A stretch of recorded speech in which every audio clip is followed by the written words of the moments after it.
2025 has been a crazy and honestly somewhat exhausting year for controversy and basically drama in the world of skincare. To be honest, I feel like every year is a little bit crazy when it comes to skincare, but the last 12 months in particular have been packed with countless stories, really revealing the ugly side of the skincare world. From controversial brand collaborations to real skin horror stories, bizarre trends that have come out of TikTok this year, and so much more. There's been a lot to talk about. So with 2025 drawing to an end, I kind of want to do a quick recap of some of the ugliest skincare news we've seen this year, reminding you of the stories you might have forgotten about, explaining some of the controversies you might have missed altogether, and updating you on any recent developments in the drama. So let's get into it. Here's 5 of the ugliest news stories from 2025 in no particular order, starting off with probably the most recent update, when this esthetician destroyed this client's skin. So this first story I want to talk about actually happened a few years ago, but it only came out publicly earlier this year. And this literally feels like yesterday, but it was all the way back in August. Victoria Nelson from LA put out a TikTok explaining her pretty horrifying ordeal after visiting a Beverly Hills skincare clinic for what she thought would be a routine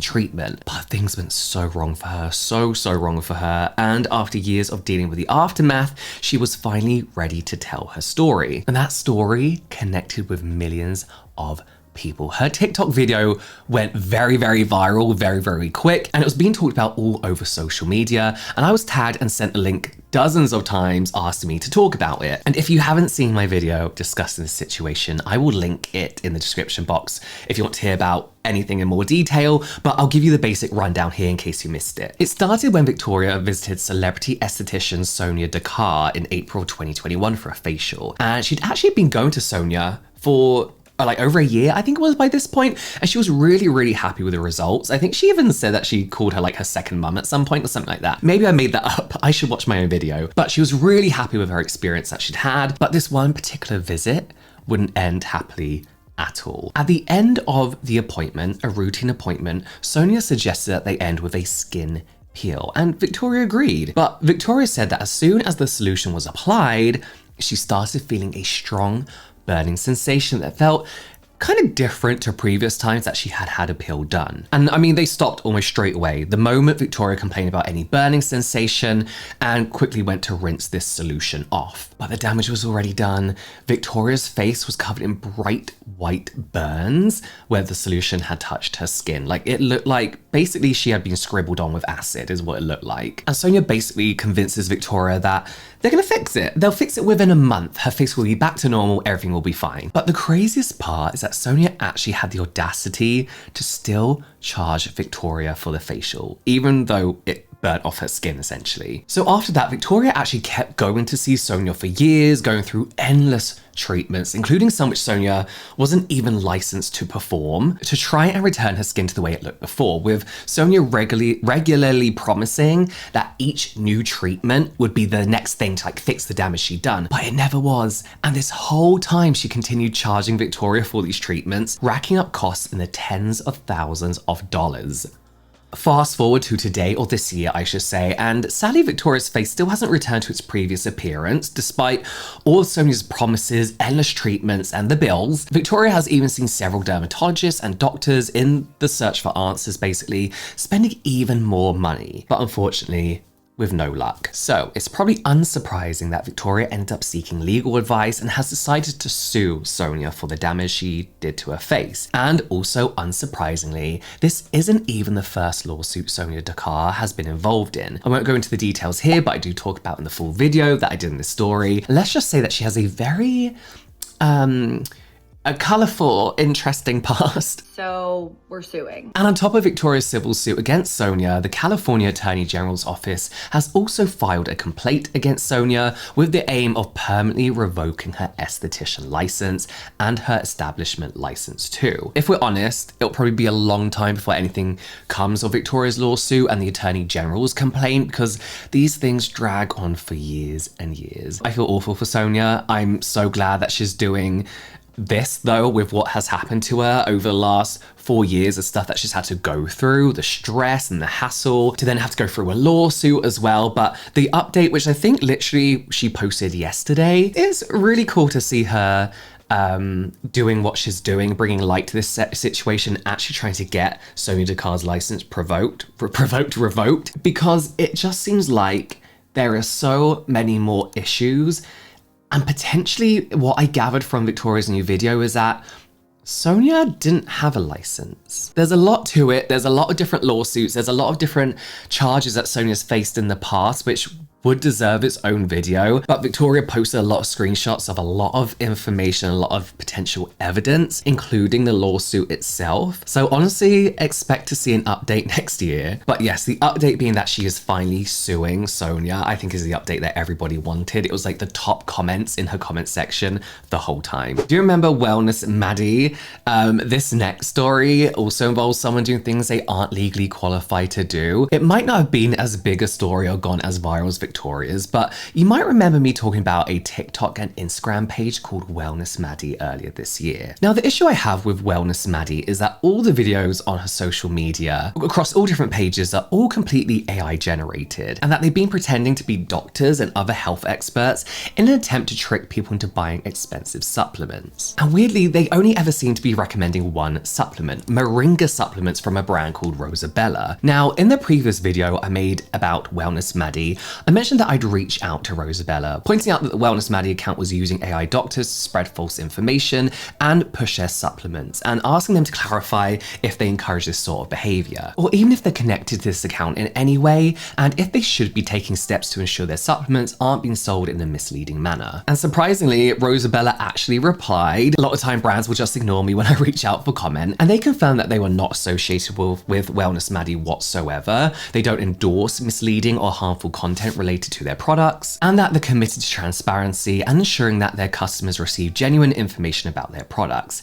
However, they then ended their email saying that they weren't interested in discussing my concerns about Wellness Maddie or their practices, basically trying to get rid of me. But I wasn't happy with that, so I went back and asked them if they were going to take steps to stop the Wellness Maddie pages from benefiting from selling Rosabella's supplements, seeing as they say they don't endorse Wellness Maddie's misleading and harmful content. I also pointed out that pretending to be a doctor or medical professional online in order to sell products is illegal in many countries, and that the brand being sold can be found liable if they fail to stop people benefiting from selling their products this way. They then replied again, a bit more willing to discuss my concerns this time. They confirmed that they do not condone any misleading or fraudulent representation of their brand or products, that they were actively looking into the situation. They added that if they determine that any illegal or harmful activity is taking place, then they would take appropriate action to prevent further misuse of their brand, and that they report the matter to relevant authorities as needed. And this was a pretty good response, to be fair, assuming they followed through on their promises. However,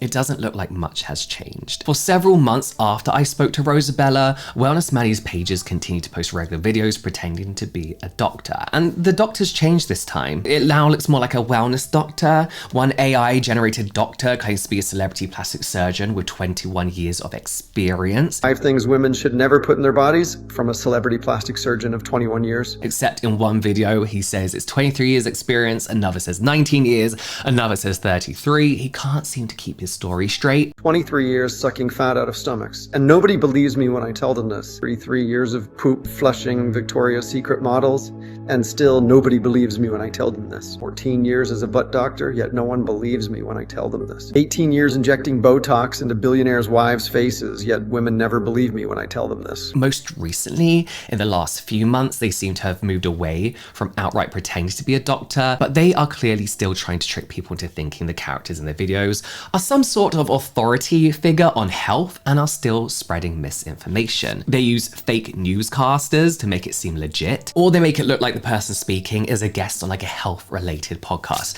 These cupboards are semi-open. Has that not been annoying, everyone?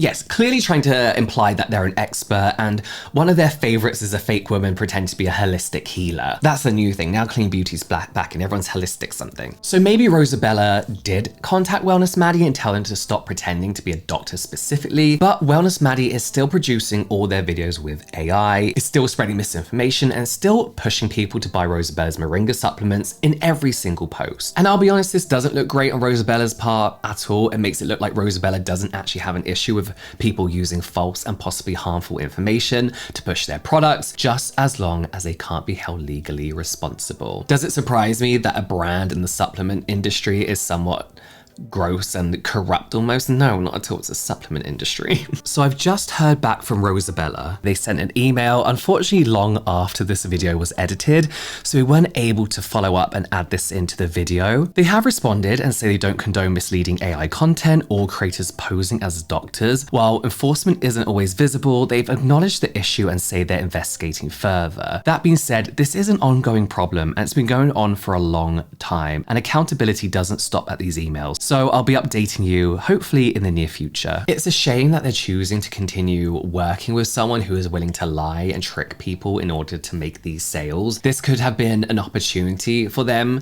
to prove that they don't stand this kind of deceptive behavior, that they really do care about being honest and transparent with their customers. But to be honest, the whole Rosabella thing looks dodgy anyway. I don't trust the website, I don't trust the brand, I don't trust the people. It actually reminds me of a very similar story from a little while ago.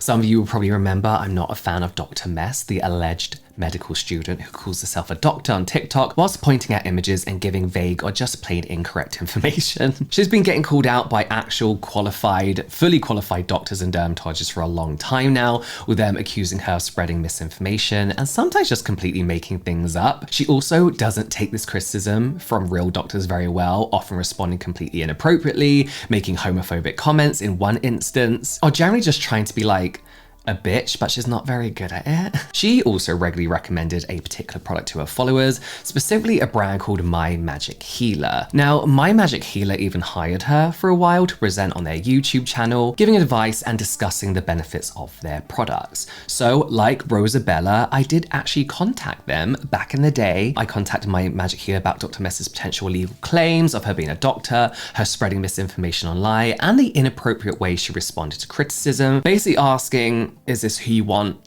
representing your brand? And My Magic Healer, to their credit, came straight back confirming that due to Dr. Mess's behavior, they had decided to terminate their partnership with her. But they had videos they had already pre-filmed, a contract they couldn't break, but once that was done, they were going to get rid of her. And it actually looks like they followed through to this day. They released a few more videos of Dr. Mehss, as I mentioned, that were filmed ahead of time. And after that, she stopped hosting their YouTube channel and stopped talking about or recommending their products. And it actually looks like they decided to step away from YouTube altogether and focus on their TikTok, with the brand founder Ella being the face of their brand, which honestly is far more interesting to me. I think strategically anyway, a brand founder is far more interesting than some random, not even graduated yet doctor. As far as I can tell, they no longer have any affiliation with Dr. Mehss. So Rosabella, I hope you're watching, because I'm going to tag you and at you in a lot of this stuff. If you're looking for an example to follow, that would be a good one. Talking about brands partnering with or collaborating with questionable influencers,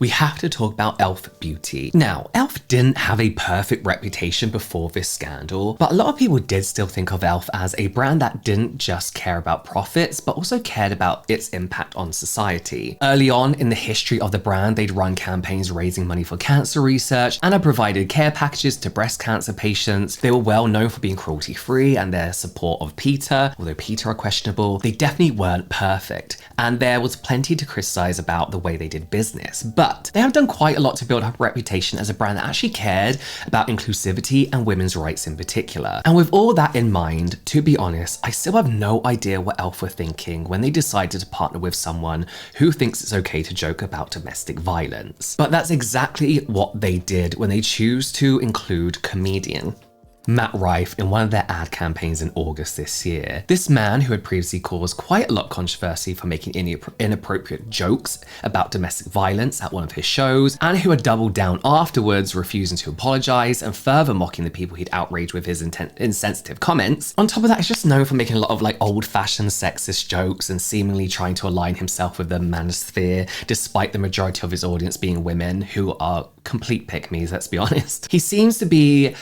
pushing his original audience away and trying too hard to be like one of the bros or something like that. Do bros get that much filler? I don't know. So it was just such a bizarre choice for e.l.f. to pick this man to star in their ad campaign, and they rightly received a lot of backlash for their decision. Many had supported e.l.f. for years, specifically because of the charity work they'd done and the many campaigns they'd run aimed at empowering women. So the brand's reputation took a major hit with a lot of former e.l.f. fans. Many felt that they'd been betrayed by the brand, and even after e.l.f. apologized, it wasn't really an apology, actually, it was more of a statement. Somehow they were shocked at the response. You're telling me that these higher ups who run this like billion-dollar company were shocked that people were offended that Matt Rife were in a campaign?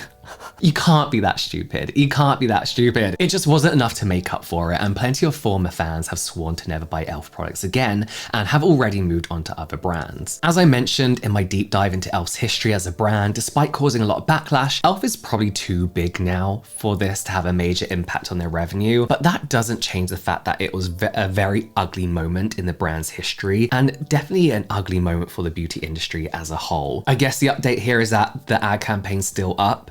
e.l.f. are still up and running as expected. They haven't been boycotted to the extent that would really make a difference for them. My update is that people still don't understand this. It doesn't matter whether you find Matt Rife funny or not. It doesn't matter whether you think people are being too sensitive and everyone's so woke now. It doesn't matter about your opinion on what should be and shouldn't be allowed in comedy. The issue is here, is that a brand known for empowering women, campaigning for women, domestic violence, giving a voice to survivors of domestic violence, picked someone who joked about domestic violence for a campaign. You have to be missing an entire brain to not realize why that just doesn't work, why that is offensive for some people who had aligned themselves with this brand for that very reason. When a whole brand markets themselves off, well, affordability and dupe culture, but secondly, empowering women, you can't not see why this was a stupid thing to do. It's like a brand talking about LGBTQIA plus rights, right? Then hiring like a known transphobe as a face of the campaign. It just doesn't make sense. You have to see that. But I still get comments to this day, people being like, it's just a joke. Why can't anyone take a joke? You know, you can't. That's my update. Next up, something a bit less morally questionable, let's say, and just a bit more strange, and something that we maybe misunderstood a little at the time. It's the caveman skincare method. I'm not gonna lie, this made me feel, the pictures made me feel ill. I have a thing for textures anyway. Now, I'm sure you've heard about this if you haven't already. It was all over TikTok, it was in magazines like Vogue, it was in major newspapers. This was everywhere. And it all started with a TikToker called Tia, who was documenting her experience of trying to repair her skin barrier using something called the caveman method. And this basically involved her dropping her normal skincare routine, which sounds good, right? But she also dropped the cleansing, she dropped the moisturizing, she dropped everything and did nothing. The caveman method requires you to stop doing any skincare routine whatsoever to your face. So apparently the idea behind this is that it helps your skin recover naturally, that if you've been over exfoliating, over cleansing, using too many actives, and have generally just destroyed your skin barrier, then you give your skin a break and let it sort itself out on its own without any interference. And that kind of makes sense, right? But often you still need to cleanse and moisturize at the very least. And Tia was doing a particularly strict version of this method where you can't even splash your face with water. In fact, you're not even supposed to touch your face at all. You just let the dead skin flake off on its own and wait until the new skin forms underneath. She became the face of the caveman method, and it was an interesting face. And now I'm not talking about her appearance in general, just the way her skin had reacted to her sticking to the caveman method for so long. She did this for a whole 2 months. Her videos showed her face looking very dry, flaky, discolored. Honestly, it looked like she had a load of crusty sleep all over her face, and it was very hard to look at. Understandably, most people were kind of concerned about her, speculating as to what was actually happening to her skin. Was this a type of dermatitis? Was this some kind of fungus? Some even thought she was faking it with a clay mask or something like that with like foundation over the top of it. And of course, so many dermatologists eventually got involved, giving their opinion as best as they could from the photos. There are a few different theories, however, as to what was kind of going on, but the most common was that Tia was showing some signs of the condition dermatitis neglecta. Basically, just what happens when you neglect your face, when you don't wash it for a long time, and that it could be easily cured by just washing your face again. Whatever was really happening with Tia's skin, I've got to say, I do respect her for being confident enough to be so open about her experience with this method, whether it was right or wrong, especially considering she wasn't just staying away, hidden in her home, in her room or anything. I think she actually went to a graduation or something, somewhere where a lot of pictures were being taken, as well as documenting it for the world to see on TikTok. And I think that's very brave of her, and the way she's learned to accept her skin despite it not always fitting into society's idea of what beautiful skin is was really interesting to see. I've also seen her talking about, in some of her videos, that part of the reason that she did this in the first place is that she struggles with dermatillomania, I think it is, it's basically a skin picking disorder that involves compulsively picking or scraping at your skin. So I can understand why she decided to do something so drastic, as it also forced her to stop picking at her skin for these 2 months that she did this caveman method. Don't they say like it takes like a month to form a habit or something like that? Did I make that timeline up? Though I would hope that if you don't suffer from a similar condition, that you wouldn't feel the need to completely swear off washing your face or touching your face, as there are much easier ways to heal your skin barrier and ones where you still can use nice products. So she actually ended the caveman method with a sponsorship with CeraVe.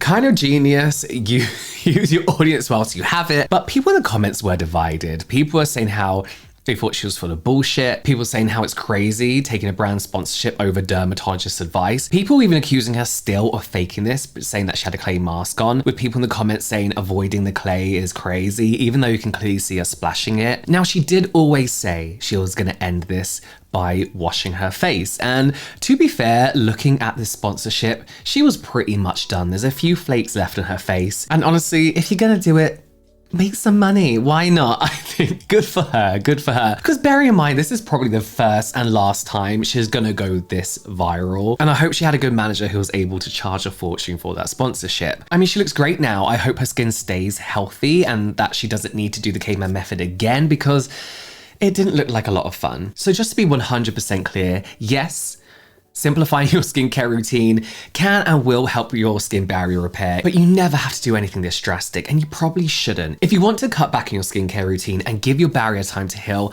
just stick to a basic cleanser, moisturizer, and SPF. That's all you need to do. Even drop the SPF if we're under a UV rating too. You don't need to be this extreme. Talking of SPF, this next one is a tough one to talk about because it really is still ongoing. And that brings us to our final ugliest news story of 2025, ultraviolet's continued implosion, let's call it. It wasn't that long ago that ultraviolet looked like it was going to take over the sunscreen market. Like, it was doing so well, so well. They had this rapid growth and partnership with Sephora throughout the US, Space NK here in the UK. They were one of the most hyped brands around, and it really did feel like they were helping to change the way sunscreen was perceived and used. Like, people were loving this, and they were almost seen as a makeup step rather than something you had to do to protect yourself. But that all came to a grinding halt in June this year when Choice, a consumer advocacy group in Australia, released a report stating that they tested 20 leading sunscreens from a range of brands, and only 4 of the products tested produced the SPF performance they claimed to have. Ultraviolet was one of these brands that failed to meet expectations, and they were hit particularly hard by this report because their lean screen, which was sold as having SPF 50+ rating, actually only returned a rating of SPF 4 according to Choice. Ultraviolet obviously went straight into damage control with this, stating immediately that they did not accept the results as even remotely accurate, and accusing Choice of releasing misleading information in the interest of generating headlines. They also provided links to their previous test results for the product, which seemed to confirm that their claims that lean screen had achieved an SPF of SPF rating, of 64, and a UVA rating of PA4+, which is the highest rating possible. They also accused Choice of using a flawed testing testing method, that they transported the samples incorrectly, that the testing pool was too small, basically that Choice's test results couldn't be trusted. For their part, Choice insisted that their testing followed all Australian sunscreen testing standards and pointed out that they sent out samples for testing in a second lab in Germany to make absolutely sure before releasing their findings. It was a massive blow to Ultraviolet's reputation, and it came at the worst possible time. But once that is in people's head, once people associate that with your brands, it's hard to get them to forget about that, even if the claims are proven to be false. But for Ultraviolet, things seem to have gone from bad to worse. That's because after all their claims that Choice had messed up and that their product was perfectly safe, 2 months later, they had to recall Sunscreen when the test results from 8 more labs produced inconsistent results for the product. It was hardly the vindication they'd been hoping for. Instead, many consumers were angry that the brand had failed to act in a more careful and appropriate manner. They were angry that Ultraviolet responded to the initial report so defensively without taking any real accountability, just denying everything and failing to recall the product despite doubts over its efficacy. They continued to sell the product for 2 months regardless of the fact that Choice's test results showed that it wasn't safe to use. And then about 2 months after that, in October this year, the Therapeutic Goods Administration, who are the relevant governing body for this in Australia, announced that preliminary testing of the base formula of Sunscreen indicates that it's unlikely to have an SPF greater than 21.